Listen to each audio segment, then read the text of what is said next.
Hello বন্ধুরা, good afternoon. Welcome you all to the পিকুস blog. চলে এসেছি আরও একটা নতুন ব্লগ নিয়ে। অ্যান্ড প্রথমেই সরি চেয়ে নেবো, অ্যাকচুয়ালি লাস্ট কয়েকদিন ব্লগ পোস্ট করতে পারিনি বিকজ আমরা একটু আউট অফ স্টেশন ছিলাম। অ্যান্ড আউট অফ স্টেশন থাকার জন্য যেটা হয়েছিল, ওখানে নেটওয়ার্কও ছিল না, প্রচণ্ড বৃষ্টি ছিল। সেই সব ব্লগও আসবে কিছুদিনের মধ্যেই। একটু টাইম নিচ্ছি, কিন্তু সব কিছুই আসবে ধীরে ধীরে। অ্যান্ড তো সেই জন্য আমি ভিডিও ব্লগ পোস্ট করতে পারিনি। কালকে এসেছি সকালবেলা, কিন্তু কালকেও প্রচণ্ড বিজি গেছে। কালকে কেন বিজি গেছে সেটাও তোমরা জানতে পারবে খুব তাড়াতাড়ি। এখনই কিছু বলছি না, আস্তে আস্তে যেমনভাবে দেখছো ওইভাবে দেখলেই আই থিঙ্ক বেশি মজা পাবে তোমরাও। অ্যান্ড আজকের ব্লগটা এইভাবে স্টার্ট করছি যে হচ্ছে গিয়ে, তোমরা যদি আমার লাস্ট ব্লগ দেখেছো তাহলে জানবে আমরা রুহির জন্য আধার কার্ডের অ্যাপ্লাই করেছিলাম। তো সেটা ক্যান্সেল হয়ে যায় এবং সৌমেনের ফোনে 3 দিন পরে হচ্ছে মেসেজ আসে যে ক্যান্সেল হয়ে গেছে। নেক্সট আরও একদিন ওরা ফোন করে মানে আবার একদিন সৌমেন গিয়ে নাম লিখিয়ে আসে, মানে আবার সেম প্রসেস আগের থেকে করতে হয়েছে। মানে কি বলবো, কিছু বলার নেই। এক তো ছুটি নিয়ে যাওয়াটা একটা টাফ ব্যাপার, আর দিনের দিন বললে তো আরও টাফ। তো এই দিন যেটা হয়েছিল যে সৌমেনও ছিল না, সৌমেন হচ্ছে গিয়ে বেরিয়ে গিয়েছিলো ডিউটির জন্য। তো আমি আর মা হচ্ছে গিয়ে আমি দেন আবার হাফ সিএল নিয়ে আর যাই।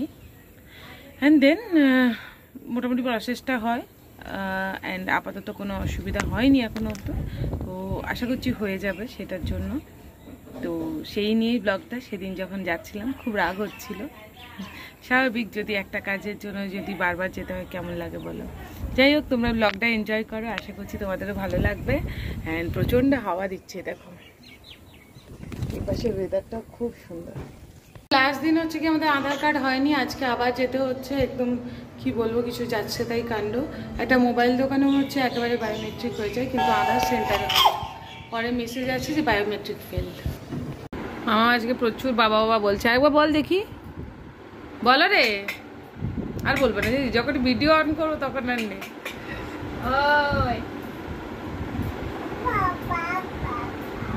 রুহি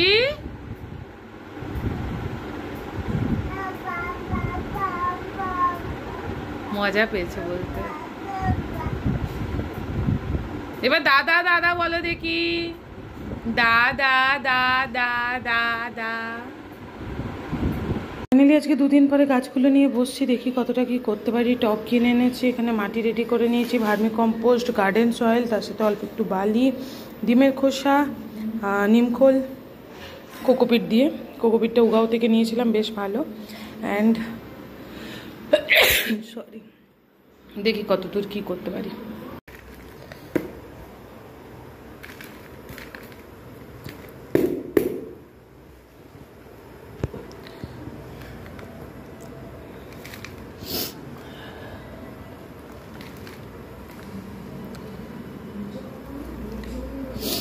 চেষ্টা করছি রুটটাকে যতটা ডিস্টার্ব না করে করা যায়। এসব হ্যাগ অনেক দেখে রেখেছি, দেখা যাক। হঠাৎ করে কি একটা হলে এত হাঁচি হচ্ছে, যাই না কেন হঠাৎ। এটা হচ্ছে গিয়ে পোথোস নিয়ন, যেটা মামা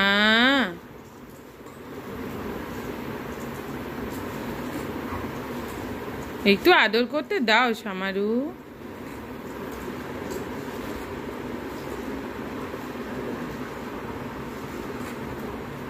দিদিভাই আদর করতে দিচ্ছে না, দূর তো দিদি ভাই।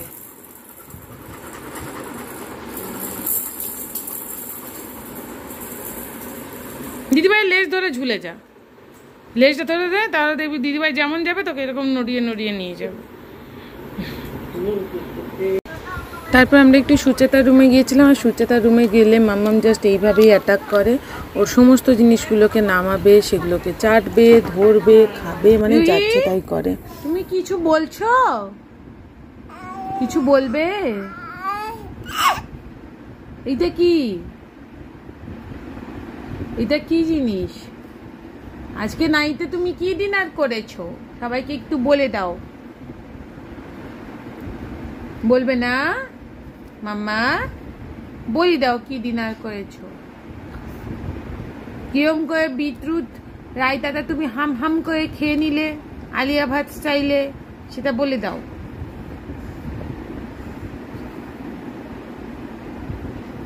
খুব ব্যস্ত। মাম্মা তাহলে গুড নাইট করে দিই। Good night. বাবা বাবা বলে শোনাবি কি?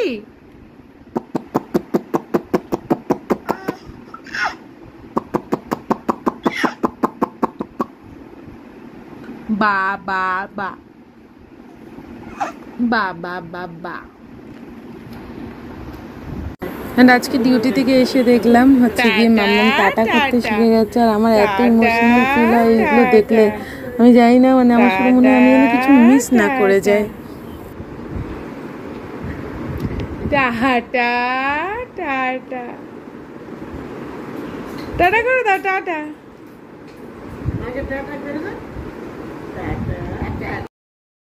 Video editing. আর এখানে আমার মাম্মাম হচ্ছে কি খাচ্ছে, তুলসী পাতা।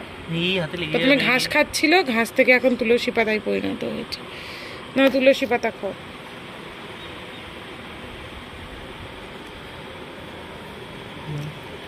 ঘরের বাগান থেকে তুলসী পাতা।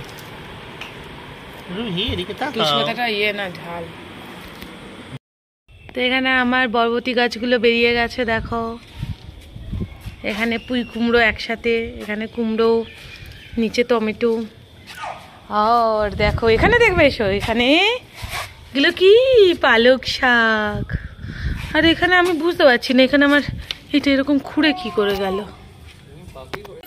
সন্ধ্যেবেলা আবার আমরা একটু ওই গার্ডেনে গিয়েছিলাম। গার্ডেনে একটু পরিষ্কার পরিচ্ছন্ন, একটু ঠিকঠাক করা। অনেক গাছ বেরিয়েছে, অনেক গাছ বেরোনো চলছে, প্রসেসিং চলছে। খুব একটা টাইম তো দিতে পারি না, সেটা তোমরা সবাই জানো, টাইম নেই অ্যাকচুয়ালি। তো তারই মধ্যে যেটুকু টাইম পাওয়া যায় সেটুকু ওখানে দেওয়ার চেষ্টা করি। আর সুচেতা যাচ্ছিল, ওকে বললাম সুচেতা একটু ভিডিও করে দেয়। এখানে অনেক গাছই বেরিয়েছে, কুমড়োগুলো বেরিয়েছে, লাউগুলো বেশ ভালো হয়েছে, ঢ্যাঁড়সগুলো তো সব বেরিয়ে গেছে, ওগুলোকে একটু তুলে তুলে সেপারেট করার ছিল। আর প্রচুর ঘাস বেরিয়েছে, দুদিন বৃষ্টি হয়েছে, যেমন গাছ বেরিয়েছে তেমন ঘাসও বেরিয়েছে। তো সেটা একটা সমস্যা, কিন্তু সমস্যা বললে তো হবে না। সেটার জন্য একটা সমস্যা তো কমেই গেছে, বৃষ্টির জন্য জল আর আলাদা করে দিতে হচ্ছে না। তো সেই জন্য আর কি। আর এত ভালো লাগে। আর কি বলে তো, ডিউটির যত ডিপ্রেশনগুলো এখানে গিয়ে মেটানো যায় অ্যাকচুয়ালি। মা বলে কেন তোর কি দরকার, এখন ডিউটি থেকে এসে একটু রেস্ট কর।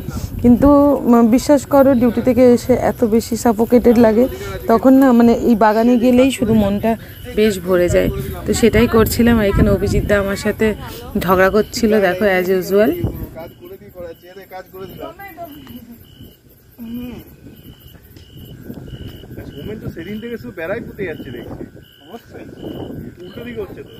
বেড়াগুলো পাতলা ছিল, সেগুলোকে মোটা করছে। একটা ভিডিও করে নাও, করেছি। বিনা পয়সার লেবার কি খাবে, নিচে তো আমি একাই খাবো। এখানে দেখো ঢ্যাঁড়স গাছগুলো উঠিয়ে উঠিয়ে এবার লাগাচ্ছি। কত কাজ করছি রুহি, দেখ তোকে খাওয়াবো বলে করছি না, রে সবাই মিলেই খাবো। এখন মাটিটা নরম আছে তো, আর এই যে বৃষ্টি হচ্ছে, এবারে গাছগুলো মাঝখানে শুকিয়ে গেছিল, গাছগুলো মাঝখানে যেটা আছে ওইটা বর্ষাটা হতেই এত ভালো হলো। আরো তাছাড়া ঘাসগুলো হলো আর কি, ওই লাইনটা বুঝিয়ে আছে বর্মা আছে না। আমি বিনা পয়সা লেবারেরটার একটা ভিডিও করে নিই। কবে থেকে যে বেড়াই পুচ্ছে, বেড়া পোতা এখনো হলো না। আমি কি পেড লেবার? হ্যাঁ না, পেড লেবার মানে পেড লেবার নয়, কিন্তু ওই ইয়ের সবজির উপরে মার মেয়েই খাবে বেশি সবজি। আজকে বেরু করতে যাব। দেখো আমার মাম্মা কি সুন্দর ড্রেস পরেছে।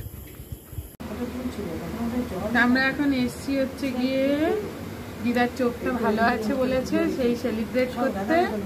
আর মাম্মাম এখানে কি খাচ্ছে, ওর অমলেট আর মুরগির ডিমের। মাঝে মাঝে একটু একটু করে বের করে দিচ্ছে, টুকটুক করে। ওর তো এখন অভ্যেস, আমার দিদিভাইকে না দিয়ে না খেতে পারে না। খুব গরম লাগছে, এসিটা জ্বালাতে। তা আমরা জাস্ট ফিরে এসছি। দিদা বদমাইশি করেছে, চিটিংবাজি, ট্রিট দিচ্ছে না। দেখো নাহলে একটু আদরই করে দাও। তো তোমাদেরকে একটা ভালো নিউজ, মানে আমার জীবনে একটা ভালো নিউজ, সেটা হচ্ছে দিদার ইঞ্জেকশনটা আপাতত একটু বিটহোল্ড হবে। দিদার চোখটা এখন 2 মাস দেখবে, দেন হচ্ছে গিয়ে তোমার আবার চেক করবে, তারপরে বলবে কি করা যাবে। আর এই জন্য আমরা একটু খুশি ছিলাম, কিন্তু দিদা চলে যাবে এইভাবে একটু দুঃখ হচ্ছিল। যাই হোক, কাল দেখা হবে আরো একটা ব্লগে। ততক্ষণ জন্য সবাই ভালো থেকো, বাই বাই।